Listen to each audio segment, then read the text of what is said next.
Hi, everyone. Thank you so much for attending our webinar about advanced child tax credits.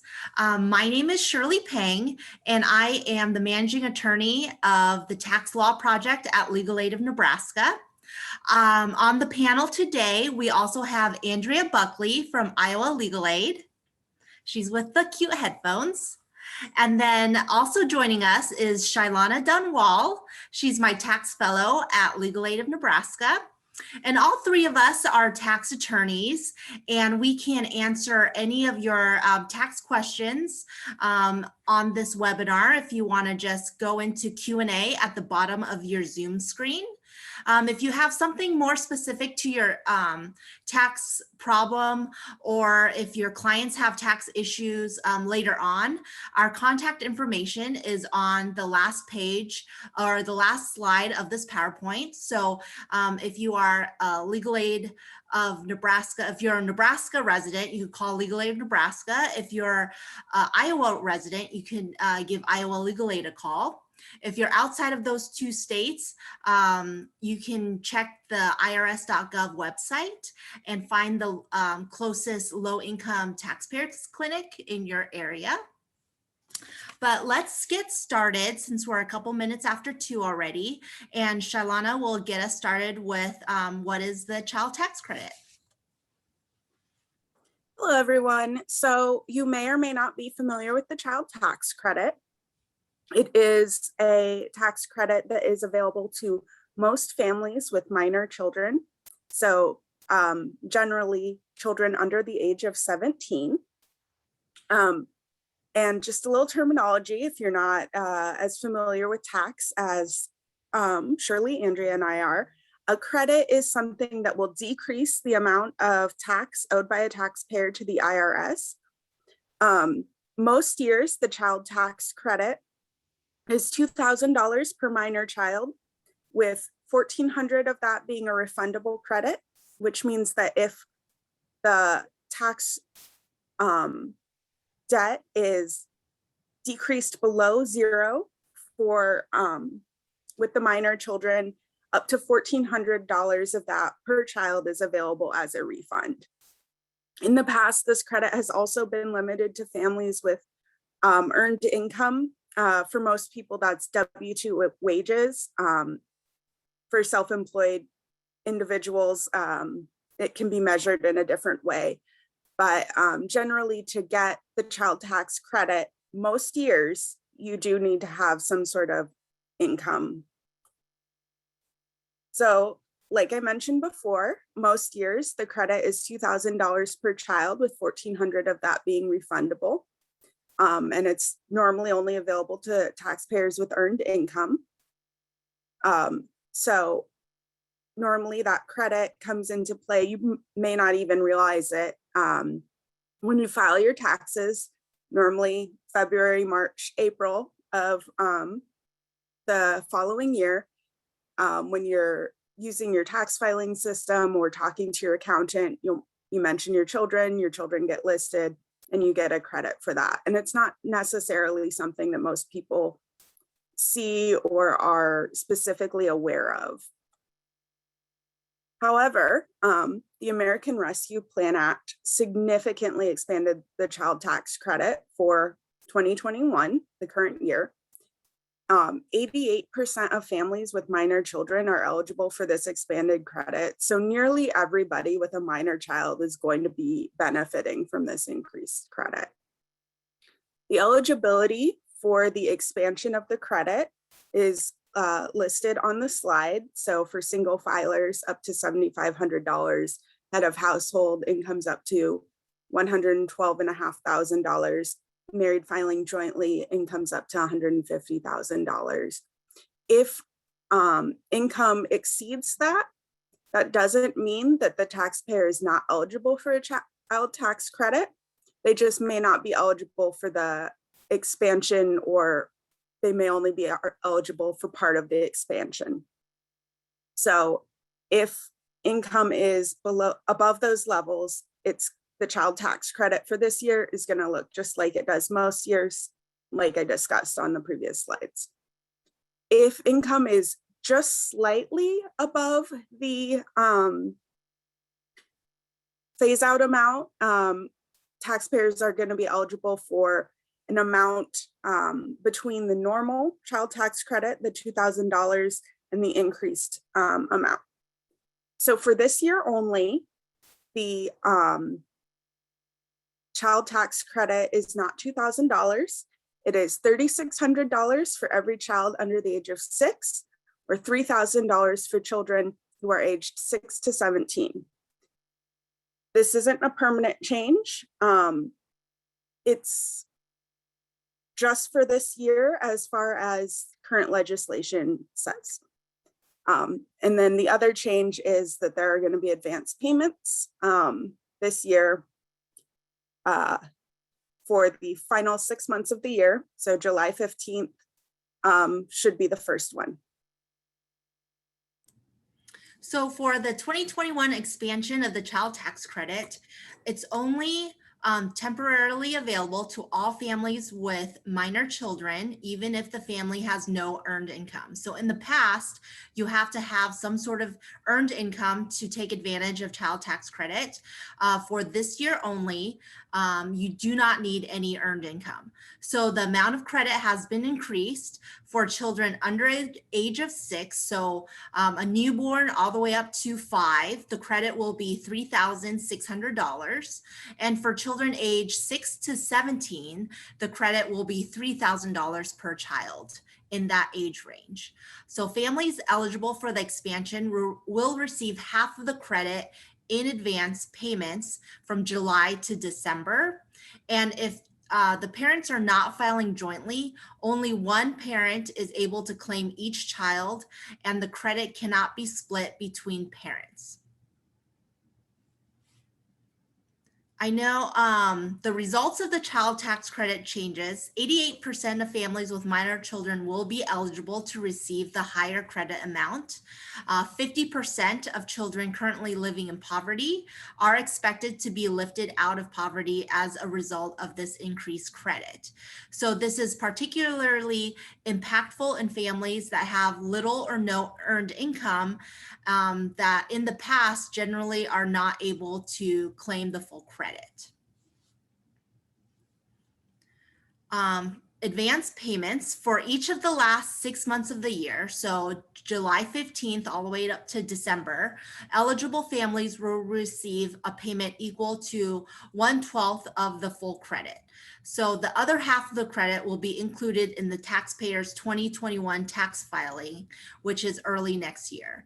The first payment will begin to be deposited into a taxpayer's account on July 15th, so just in 2 weeks from now, and the payments will be deposited into the account listed on your tax return, if any, much like those stimulus checks. Looks like we have a question from Atlas. The stimulus payments that my wife and kids' stimulus payments have been going based off of 2019 taxes delivered to her ex, including the most recent one. So will these advanced tax payments be based from 2020 taxes? It depends on if your 2020 taxes are processed. The IRS is unfortunately very delayed in processing tax returns and picking up phone calls from tax attorneys or from the public. So if the 2020 tax returns are not processed yet, they will go off of the 2019 returns. Next slide, please. So earlier this month, this is a letter I did receive in the mail, and I assume that everyone who may be eligible for these advance payments of the child tax credit will receive a similar letter from the IRS, and it just explains basically everything that we are explaining in this PowerPoint, how you get your child tax credit in advance, how you unenroll, what the eligibility guidelines are, all comes through this one-page letter. On the back is actually the Spanish version of this letter. So if you haven't received this letter, you will probably receive it, but this is just a copy of what I received in the mail earlier this month.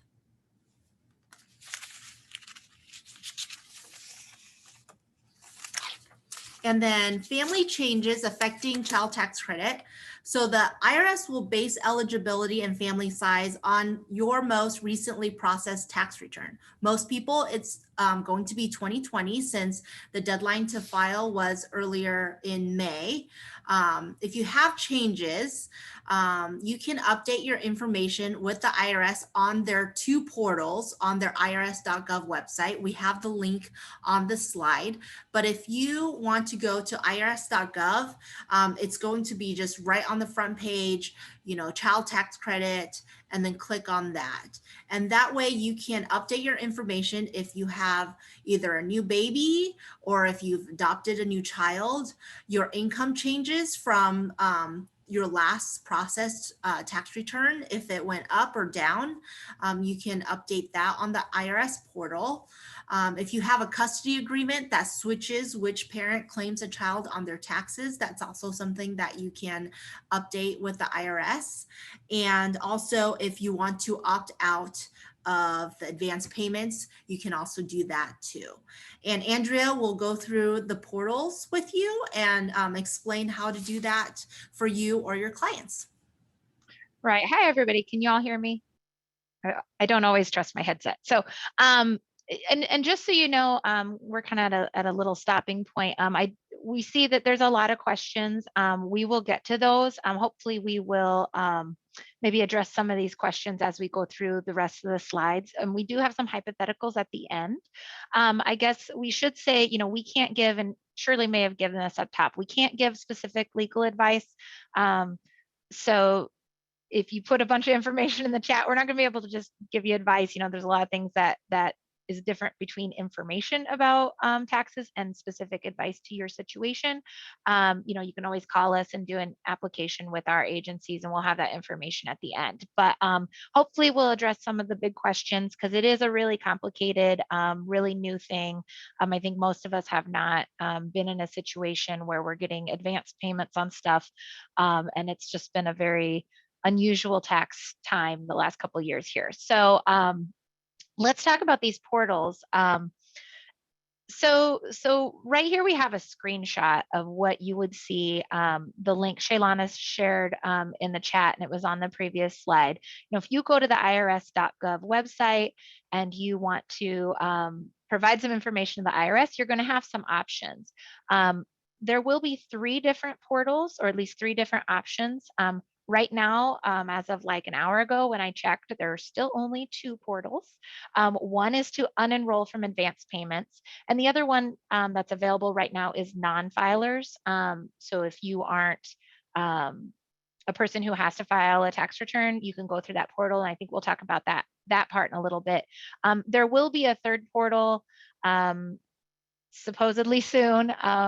I think by July 1st, where you can update information. So if your bank account has changed from what you, or maybe you didn't have a bank account provided on your tax return, or if there's been changes in your family size and stuff, that portal is going to exist at some point soon. But since we don't have it yet, we couldn't do any screenshots from it. So we can talk more about that part of it for updating your information. But first, let's talk about unenrolling. So let's say you decide you don't want to receive the payments in advance, and you have that right to do that. You can choose to unenroll. So you would click on that portal. There is a login that you have to do. You basically have to verify that you are who you are for the IRS, which is good. We want to make sure we're all the right people dealing with our stuff when we're talking to the IRS about our taxes. But you would log in either if you already have an online account with the IRS. You may have created one in the past if you have requested your tax transcripts online, or possibly maybe you've done some sort of payment plan or something. You may already have an account, but many people won't, and there are instructions on how to create an account. But once you get into the portal, you'll see a screen that looks like this. It says update portal, but right now all we can do is unenroll. But it'll say welcome, it'll have your name, and it'll tell you your eligibility for things. So if you look down under eligibility, it's saying your eligibility status is based on your 2020 tax return. So that is what the IRS is looking for right now. we're still in the middle of 2021, so the IRS doesn't know what you're actually going to put on your 2021 tax return yet. So they're using the most recent stuff they have, which is, for most of us, our 2020 tax returns. So, you know, this person here is eligible. It says enrolled in advance payment. Next slide, please. So if you go further down in this sort of welcome screen, it talks about your eligibility. It has a section for payments. Of course, right now, no payments have been made to anybody, so it shows no processed payments. If you logged into this portal, you know, in October or something, you would probably see 2 or 3 payments in there. It would show what has been processed. And then down at the bottom is a button to continue to unenroll. There are some helpful links for questions and answers. The IRS has provided a lot of frequently asked questions for this area. So their website is pretty helpful if you have questions after this webinar. So there's a plug for their website. But you go to the unenroll button, and then it gives you this screen where you're choosing to unenroll. There's a couple of things I want to just point out on this. Again, there's that helpful link to questions and answers.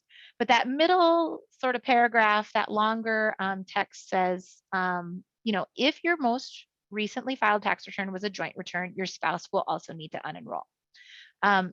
So if you are, you know, a married couple and you decide you don't want the payments, you both have to go through this process. The IRS only care, you know, everyone is linked to their social security number for good or bad. So you cannot take care of someone else's business because you are not them. You only have your social security number. So if you and your spouse decide not to get the payments, you both will have to have accounts. You both will have to unenroll. But, you know, we can say, I understand and want to proceed. And then the next slide will show us sort of the last screen. Again, it wants to make sure that you want to unenroll.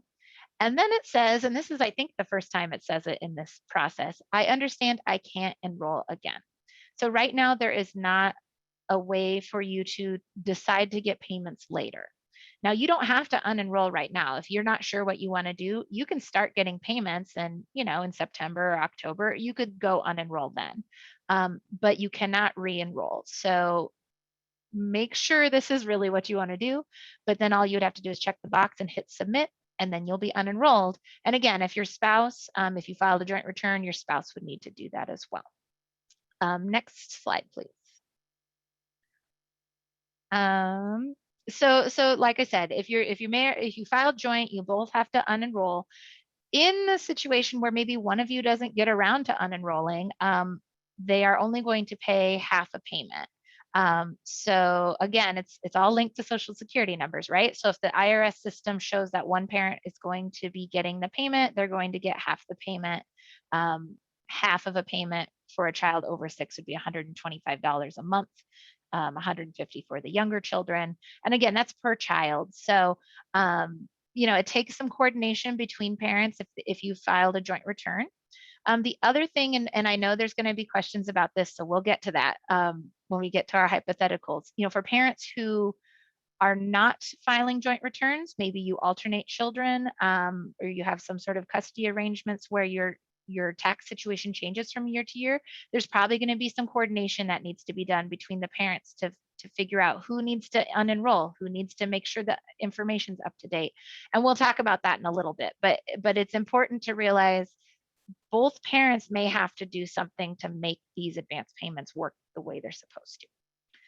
So I'll turn it back over to, is it Shailana? You got the next part? Yep.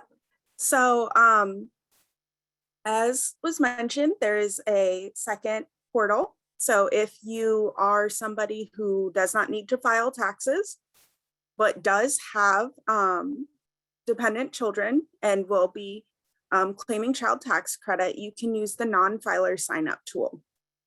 And it starts in the same place as that first screenshot that we saw earlier that had the 2 options to click. Instead of clicking to opt out, you'll click the non-filer sign-up tool. And the first thing you'll see is this screen. It tells you the documents that you need to proceed.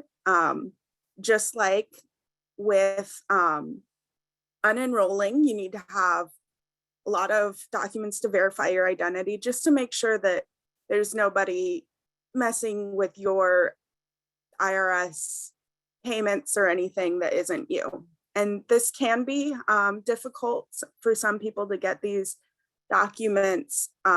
If so, there is a possibility to call and speak to an IRS agent and get verified that way, but it can be very difficult to do so. It's not easy to get through to the IRS right now. So I would recommend very strongly, if possible, doing it online. So once you click agree to proceed, you will get this, you'll go to this page. It is a free online form. Essentially what it does is it files a tax return for $1. And then the individual or married couple is in the IRS's system and gets processed for the child tax credit. One of the other things that is interesting and beneficial about this form is for individuals that did not receive the third stimulus payment, the $1,400, filing a free file here for individuals who are eligible for that can cause the IRS to process that. Some notes for the non-filer tool. It is really, really, really important that anyone who uses the non-filer tool is not eligible or has not already filed 2020 taxes, is not planning on filing 2020 taxes, is not somebody else's dependent, and doesn't have an income in 2020 that exceeds those amounts. If you do so, it's gonna cause a lot of problems processing your account on the IRS. So if you are not required to file, which is the outlines for people who are required to file are on this slide. They're also, you go to the IRS tool and try to do a non-filer, they'll list them for you there. If you are eligible to do a non-filer, great. If you are not, do not do it. It's gonna cause a lot of problems. And then if you were married on December 31st, whether or not you were in the process of a divorce, separated, whatever, if you were married on December 31st, you need to include your spouse's information if you are both doing a non-filer. So as was mentioned earlier, there's going to be a third portal. The IRS has promised that we'll have it by July 1st. We don't have it today, but from what we can tell, it'll be very similar to the first two, where it'll walk you through what needs to be done. And that portal will allow people to adjust their information. For example, your family size has changed, your family income has changed, and that affects your eligibility. You have a new bank account, anything like that, you will be able to update it in the third portal, in theory, on July 1st. Can I jump in? Something I meant to mention slightly earlier, and I'm just looking at some of the questions we get. You know, there's some questions about, well, what happens when we do our taxes, you know, in next spring, or do our 2021 tax return? You know, if we unenroll, is that going to cause us problems when we do our return? Or are we not going to get the full credit? What my expectation is for people who unenroll or don't receive all of the advance payments is that I would expect the tax return software to have questions built in similar to what they had in the stimulus payments like last year. So if you got your taxes done last year, either through a paid preparer or a VITA site, or, you know, did some sort of actual software, use some sort of software, TurboTax or whatever, there was probably questions that they asked that walked you through, like, how much did you get for stimulus payment 1, stimulus payment 2, and then the software calculated to determine what amount you would get as a refund. I would expect that's what we're going to see when it comes tax time next year, because we're going to have to if you're old enough to remember having checkbooks, reconcile, basically balance everything out. So I'm hopeful that you would be able to just log in and look at that list of payments that processed. And so you would know when you got those payments, and it would make tax time simple. I obviously don't know that that's really going to happen that way. So I would recommend, whether you're getting half payments because only one of you unenrolled, or if things change this fall and you update your information, keep track of what payments you receive. Like, even just, write it down in a notebook and keep it handy. Because at some point when you do your 2021 tax return next spring, we're going to have to account for it in some way. But I would expect that the tax software folks are going to build that in similar to what we saw with the stimulus payments, but we don't actually have that information yet. So another thing with that, much like with the stimulus payments, probably 4 to 8 weeks after you got your stimulus payments, you got a letter from either President Trump or President Biden, depending on which payment it was, letting you know that your payment was deposited into your account and telling you the amount of the payment that you received. So you will be getting a letter similar to that next January, when you get all of your other tax documents in the mail, your W-2, everything else, and it will tell you got, if you have one 5-year-old child, it'll say you got a total of $1,800 in advanced child tax credit payments. And then when you're filing your taxes, it'll ask, after it asks if you have a kid, it'll ask if you got the advanced payments. You'll type in the amount that you got. And then, as was mentioned, it'll kind of reconcile that amount. If you opted out, you didn't get any payments, you'll be eligible for that full payment amount, $3,600 or $3,000 times however many children you have at that age at that time. So regardless of whether you opt out or get the advanced payments, you will be getting the same amount of tax credit. It's just when you get it, when it's applied to your account. That's the only difference. So as far as child tax credit awareness, one of the reasons that we are having this webinar, obviously there's a lot of questions out there. This isn't something people are familiar with.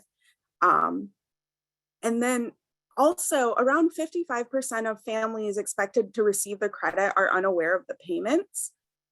And this can be kind of problematic for you or the people that you work with, because if there is, for example, a situation where somebody, based on a 2020 tax return, the IRS thinks that they are going to be claiming child tax credit, but maybe per their custody agreement, they only claim the child tax credit in even numbered years, and their former partner claims the tax credit in odd numbered years. So that person might get the advance payments and then be in a situation next spring where they have to pay back what can be a pretty sizable amount of money because they got an advance payment when they shouldn't have. And then the other problem, kind of the reverse of that, is people who are eligible for the payment and don't know that they're eligible for it. You know, this has been a really rough 18 months for just about everybody.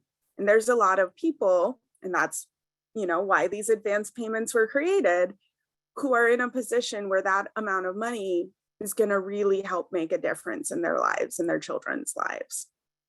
And so that can, if people don't know and they are unable to get the advance payments because the IRS isn't aware where to send the money, the IRS isn't aware that maybe they had a new baby born, anything like that, then there's a lot of people that might be in a situation where they're going through financial hardship where maybe they didn't need to be. So let's go through some hypotheticals, and they might answer some of those questions that we are getting in our question and answer boxes. So the first hypothetical is just your simple vanilla. A couple, Lydia and Chris, are a married couple with 1 2-year-old child. They file taxes, married filing joint. They received all of their stimulus payments. Their income is less than the $150,000 and was also below the 150 on their 2020 taxes. Do they need to do anything to get their child tax credit advance payments? No, the answer is no. Since the IRS has their account information on file, their income and family size have not changed. Lydia and Chris can expect to get their monthly payments of $300 because their child is under 6 automatically. So that will be deposited July 15th into their bank account and every month after that until December. So for hypothetical 2, we have another couple, Liz and Austin. They're married and they have one 1-year-old child. They file taxes jointly as well.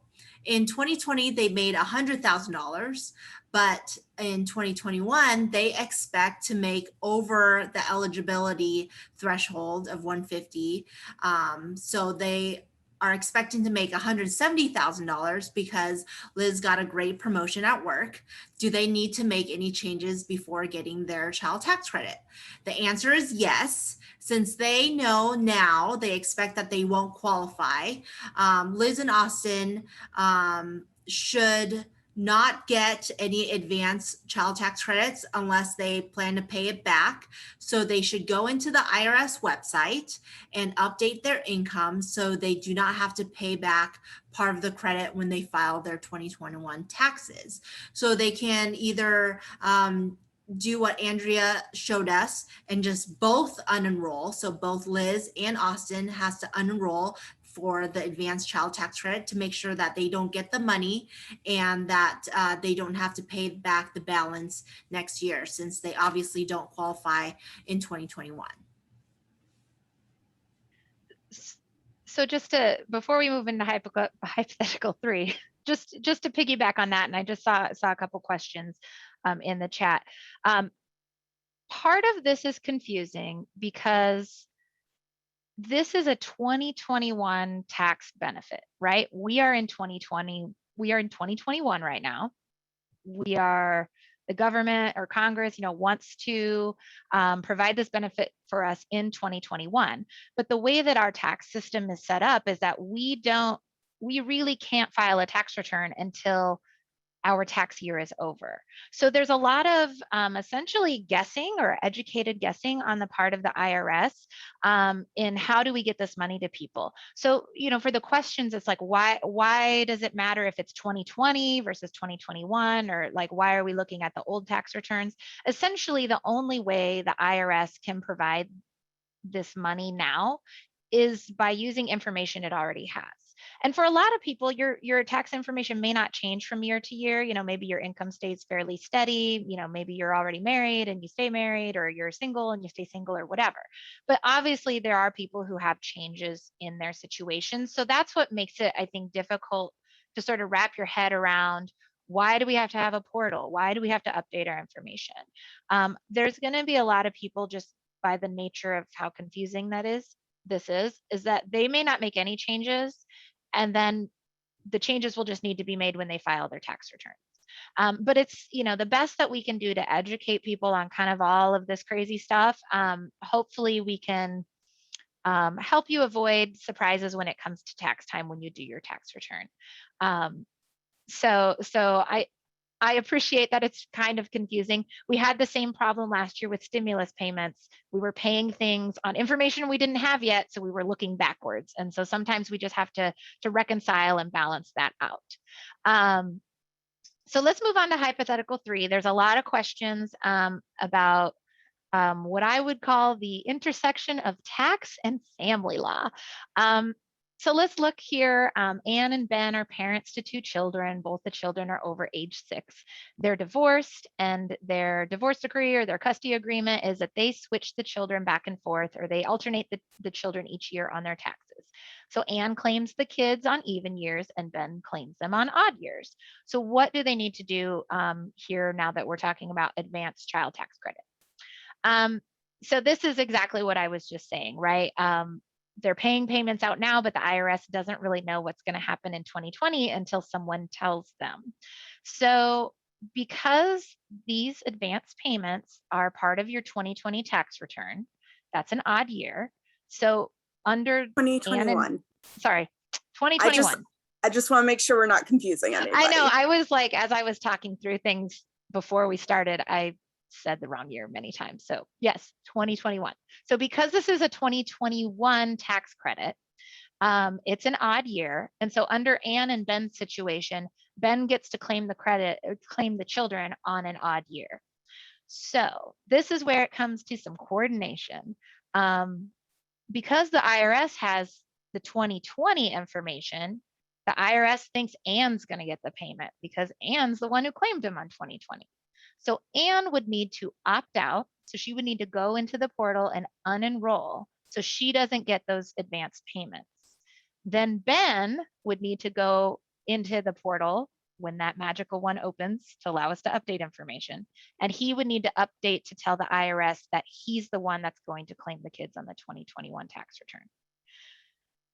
So if that all happens, it should be easy peasy, everybody be happy, right? But again, that is coordination, and it's coordination between parties who maybe historically aren't getting along. I mean, they're not married probably for a reason at this point. So it is a burden, I think, on all of us who might be in a situation like this to have to work with someone who maybe is difficult to work with. But that's what would happen in a perfect situation like this. If it went perfectly, Anne would go ahead and opt out. Ben would opt in. Ben would get those advanced payments. And then when he filed his tax return in 2021, he would file it like he normally would and claim the kids on the odd year because that's what their custody agreement says. Before we move on to the next, a little more complicated situation, you might ask, well, what happens if Anne doesn't opt out? So if Anne gets payments, let's say the IRS, let's say Ben just doesn't realize he needs to do something and Anne doesn't really know what she's doing. And so Anne gets all the payments. So what's going to happen in 2021, or sorry, in the spring when they go to file their 2021 tax returns, if Anne showed up and said, okay, this is Ben's year, I'm not claiming any kids, she's going to have to show that she received those advance payments. And then there's going to be some sort of math calculation that she may have to pay those back, or it will reduce her refund. It'll even out in some way where she's essentially having to pay those back. Ben would be claiming the kids and he may just claim the full credit at that point. So again, that's a lot of a burden for people to do. But that's what the system is. So let's look at the next hypothetical where we make it a little more complicated. So let's say we have John and Faye. They are separated. They have a little one. They are not officially divorced, but they're in the process. So nothing's finalized. John claimed their child on the 2020 taxes. Again, that's the information the IRS has right now. So John claimed the kiddo. But he and Faye have agreed that Faye is going to claim the kiddo on odd number years moving forward. So kind of like Anne and Ben, right? They were going to alternate.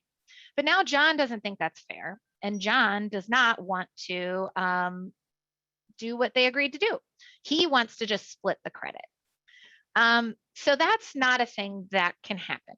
I touched on this a little bit earlier. You know, we all are kind of tied to our social security numbers when it comes to the IRS, for better or for worse, right? I have mine, you all have yours, kids have their own. So everything's tied to those social security numbers. So the IRS has no way, there's no way for both parents to put one child on their return and just split it because there's only one social security number. So there's no way that they can just divide it through the IRS. Now, John and Faye could make some sort of arrangements amongst themselves. Maybe they change their mind, maybe they agree, okay, John, you just claim him again, you get the advance payments, and then I'll just pay you part of it. And they, informally do something. That's certainly something they could do. The IRS can't do that split for them. And so in a situation like this where you maybe don't have a custody arrangement or a custody agreement or a divorce decree or something, a court order that says what you're supposed to do about the kids, it's largely left to the parents to coordinate and cooperate on how this is going to work. Every year at tax time, we see problems with this. And I know there's a lot of questions in the chat about, or in the Q&A about like, well, dad wasn't supposed to claim the kids, but he did. And now mom's trying to do it. You know, those, we're still going to see those situations. And those are situations we see every year. Unfortunately, the IRS is not in a position to resolve conflicts about like who got the tax refund, who should get the tax refund, who claimed the kids when they weren't supposed to claim them. You know, generally the IRS can only address things that are laid out in the tax code. So for some of you, especially for your service providers who are on the webinar today, you may have clients or you may be in a situation yourself where you know, mom tried to file, you know, mom went to file her tax return, but maybe dad did it first and claimed the kids and dad wasn't supposed to. What does mom do? Normally at tax time, what we tell mom is you got to mail a tax return in, like physically mail a tax return, and the IRS will do an audit, and the IRS will ask both parents to provide information and determine who should get the refund. You know, how does it actually shake out? Who should have really claimed the kids? Unfortunately, I think we're still kind of in that same boat. There's probably going to be parents who get the advance return or advance payments that aren't supposed to, either because they didn't realize it or they're not willing to cooperate like I would hope they would, but you know, some people won't. Unfortunately, there's not an easy way to fix those more contentious family law issues with the IRS. They're just not set up to do that. So for those people who maybe have a pending divorce or a custody arrangement, have a pending court case in, you know, in their state court for family law situations, this may be the time to address, you know, this may be better to address in those cases, especially if you have something pending. Typically, family law court, you know, your judge in your divorce case has more power over some of these things revolving, you know, related to the kids, you know, who should pay what and, you know, child support and all that, than what the IRS is going to have. So we'll circle back through some of your questions once I turn it over to someone else here. I'll take some more looks at what you guys have chatted, but unfortunately, there's not like a perfect answer for a lot of these family law questions. It's a hard area of the law, and it's a hard, like I said, it's totally an intersection, and unfortunately the IRS doesn't have a lot of power to address a lot of the things, and or can address it in a quick way. So we'll come back to some of those questions, but in a situation like this, it may be that the parents are going to have to try to cooperate and work together, and if not, it may mean an audit or going to family law or going to state court to address it in the family law court. Just real quick, I do see a chat or a question specifically about the hypothetical before we move on. If the divorce was finalized, let's say they did have a divorce decree and dad was supposed to claim, but let's say mom claimed him anyways, right? So they have a court order, but mom just doesn't follow it. In a situation like that, and this is common for every year, it's not just for advance payments, but you know, your court decree or your divorce decree says what the parents are supposed to follow. If you are not following a court order, you could get in trouble with that. You know, we should all follow court orders. So, you know, a person in that situation has a couple options. I mean, one is filing a paper return and trying to force an audit and kind of go through that process with the IRS to audit both of the returns. Sometimes it's quicker or more effective to file a contempt of court or do something in state court, you know, with divorce, you know, with a family law decree, depending on what your state courts are. We're not going to get into kind of how that works, but, you know, there may be options under state court rules if someone is not following a court order. So sometimes that's what people look into doing, because again, the IRS doesn't really have a mechanism to make someone follow a court order. They really only can address, you know, what the tax code says. So it's a frustrating area of the law. Unfortunately, we see it every spring. And now we're probably going to see it more with these advance payments here in the fall. I'm going to turn it over to the next slide, and then we will come back to some questions because we do have time to look at questions.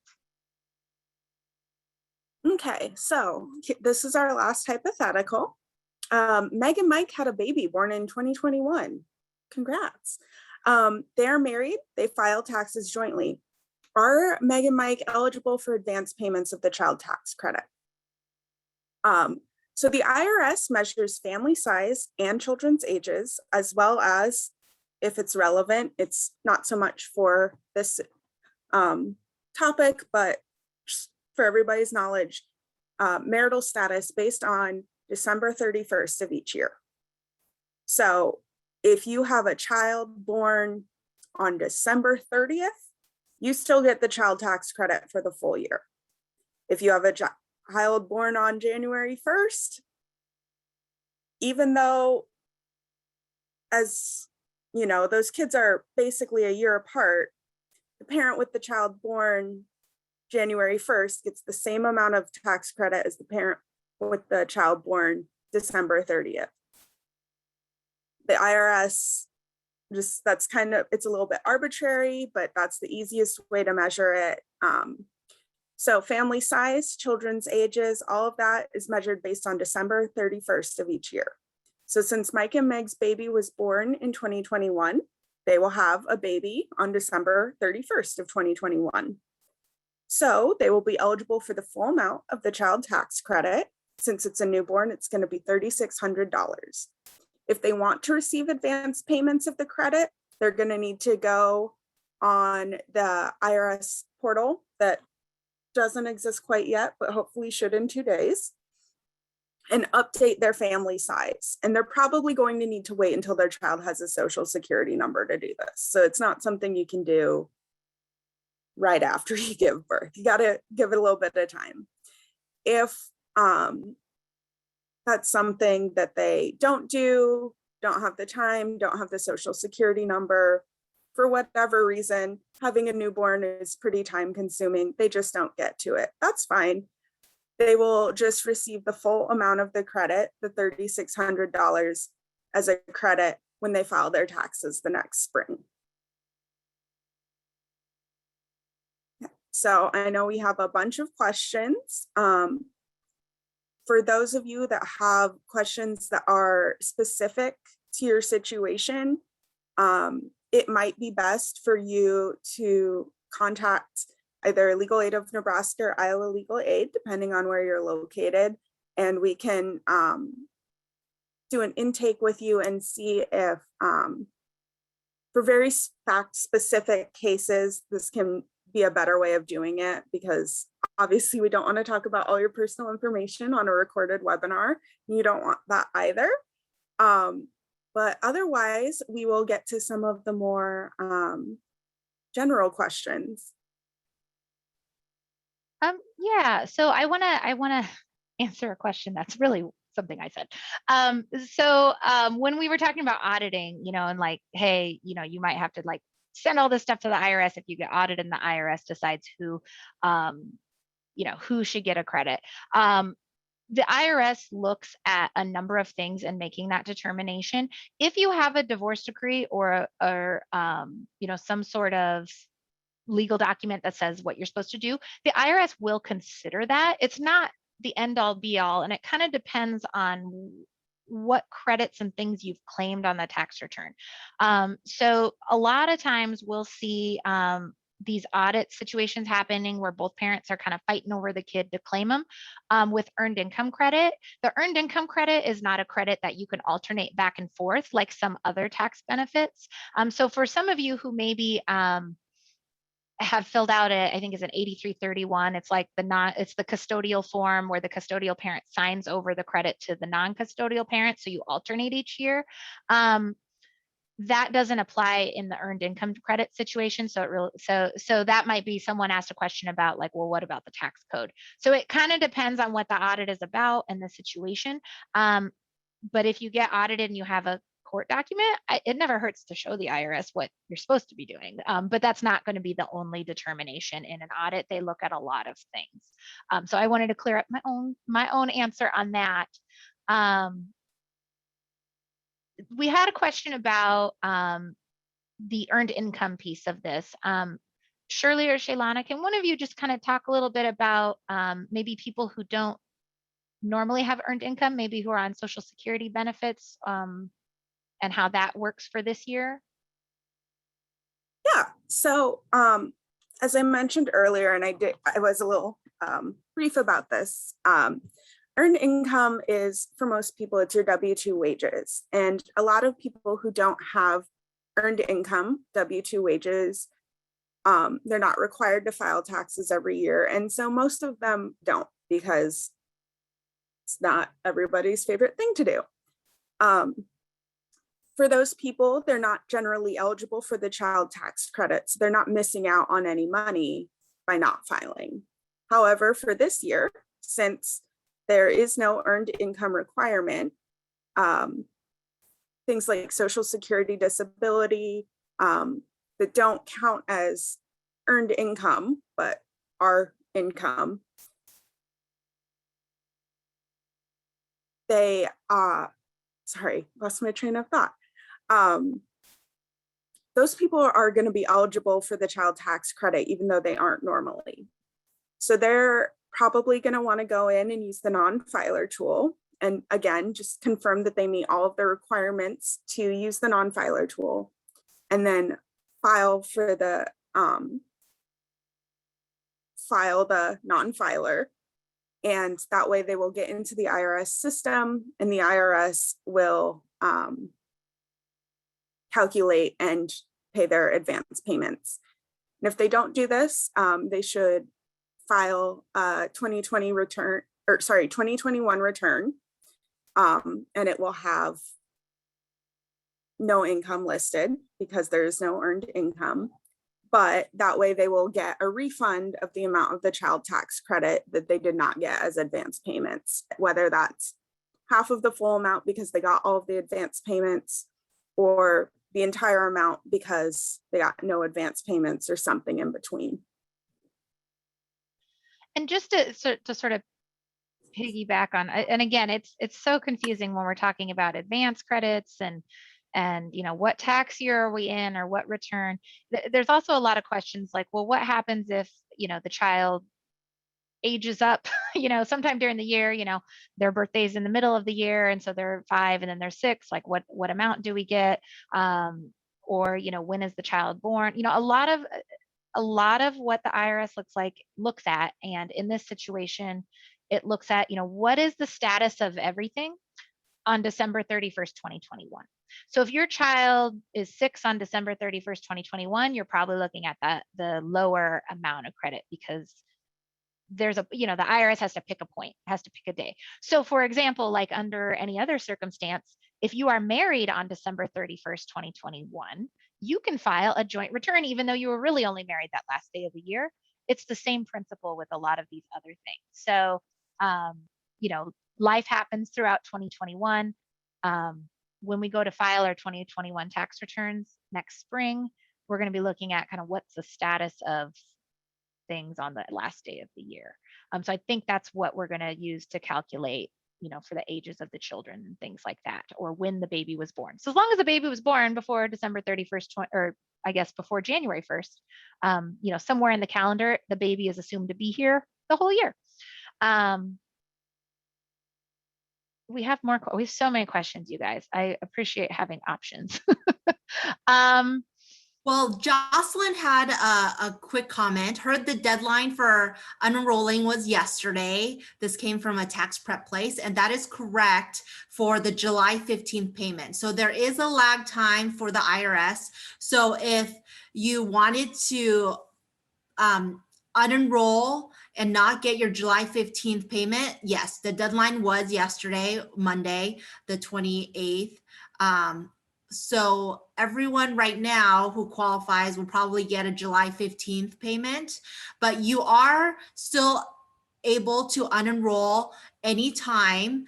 But for the July 15th payment, that's already in the works to go out. The IRS has a 2-week lag time, basically. Right. And so, yeah, so if something changes in your life where you decide October or whatever, I don't want it anymore, I mean, you can still unenroll for future payments. So yeah, it's probably like that. that July deadline came really fast, but you know, you could unenroll for months after July. Another question that came up, you know, is this money, that these advanced payments, going to be counted as income for public benefits programs like SNAP or subsidized housings and things like that? My understanding is that it is not. You know, in the spring, when someone gets their child tax credit, you know, as part of their tax refund, or like earned income credit, that generally is not considered income for those programs, is my understanding. This is just that money paid earlier. So a lot of the things that seem really new and different, it's just the timing. It's not that the program has changed. Another question we had in there is, you know, what if they don't have social security numbers?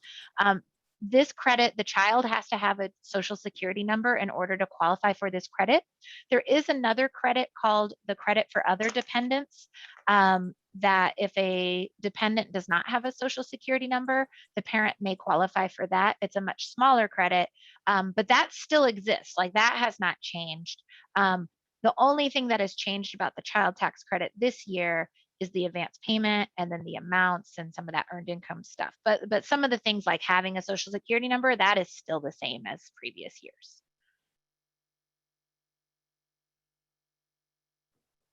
So when Shailana was saying, I know Sherry had a question about, so Shailana was saying a child born before December 31st of 2021 and a child born January 1st of 2021, not 2022.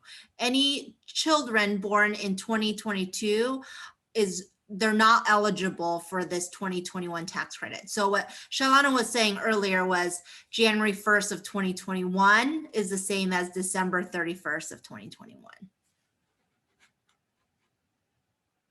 So there was another question about whether it is a monthly payment or not. It will be a monthly payment for the final 6 months of the year.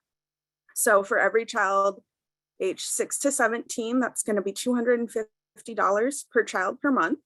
For children under the age of 6, it's going to be $300 per child per month. And so since that's 6 out of 12 months, that's going to be half of the credit amount. So half of it is available as advance payments. The other half, since there were not advance payments for January through June, will be for everybody on the tax return when you file next spring. Someone had a related stimulus payment question. I thought, while we're at it, let's ask about that. You know, we've talked about these portals. There are still people who should have gotten like that third stimulus payment or earlier stimulus payments and did not, or maybe you got the stimulus payment, or you need to check if you got the stimulus payment. There is still a way to check on the third stimulus payment. So that was the one that was paid last March, and it was a $1,400 payment per person. If you go to the IRS website, and on the front page, there's a box that says, I think, get my payment. I'll double check that and I'll put it in the chat. But there's a place where you get my payment. Okay, so that's where you can go enter your information and double check. It will show you when your stimulus payment was sent and whether it was mailed or deposited in an account and a date. It will give you some information. For whatever reason, the IRS changed it so you can no longer check on the first and second stimulus payments in the portal. It's only the third payment. I don't know why. It was very helpful to be able to check that, and now we can't. But the third payment you can still check. For those of you who know someone who didn't get the stimulus payment, that you can still file a 2020 tax return and claim that, and that is supposed to push out that stimulus payment. If you have W-2s or something from 2020 and you haven't filed it, you can still file a return. And many people can file a return for free on the IRS website through the IRS free file section. So that's an unrelated but kind of related plug to file your 2020 tax returns. Do we have other questions, Shirley and Shailana, that we want to address? Another question I saw is about if the family is over the income limits that we discussed, if they need to opt out. It depends on whether or not the family or taxpayer was over the income limit on their 2020 tax return as well. because that's the information the IRS is going off of. So if you are married filing jointly, you and your spouse made $200,000 in 2020, and that's on your tax return, you're going to make $200,000 again in 2021. You don't need to do anything because the IRS is basing your tax credit amount based off of an income that is the same. It's unchanged. The only time that you would need to do anything and report a change in income is if that affects your eligibility. So if you go from the eligible range to the ineligible range, you got a raise or something. Or if you go from the ineligible range to the eligible range and you would like to get the advance payments. If you go from being ineligible to eligible, but you don't want advance payments, you don't have to do anything. You'll just get the full amount of the credit when you file next spring.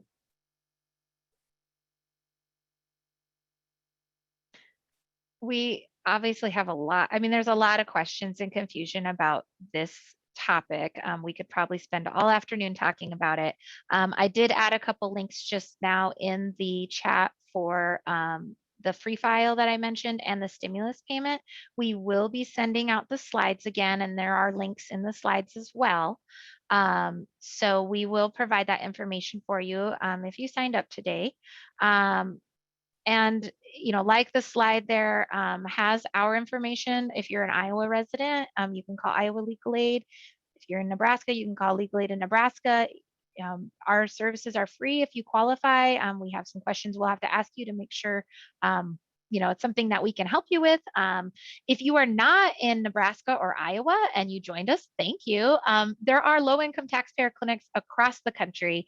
You can go to the IRS website, irs.gov, and look up low-income taxpayer clinic, or you probably just Google that, but you'll find a page where you can search for your local low-income taxpayer clinic.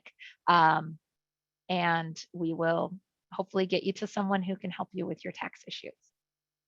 And for the low-income taxpayers clinics, even though we take your intake and financial information, we can provide advice and counsel to anyone regardless of income.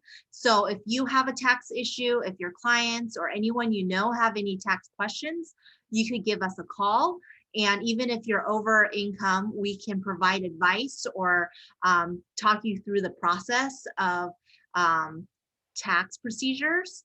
But we only can represent clients if you are under 250% of the poverty line, and if your tax debt is $50,000 a year or under per year. So those are some of our guidelines, but we can provide advice to anyone, any taxpayer. So do not hesitate to call us about your tax situation, and we can at least point you into the right direction.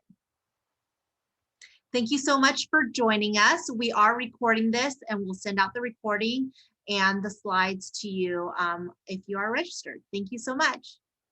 Thank you. Have a good day, everybody.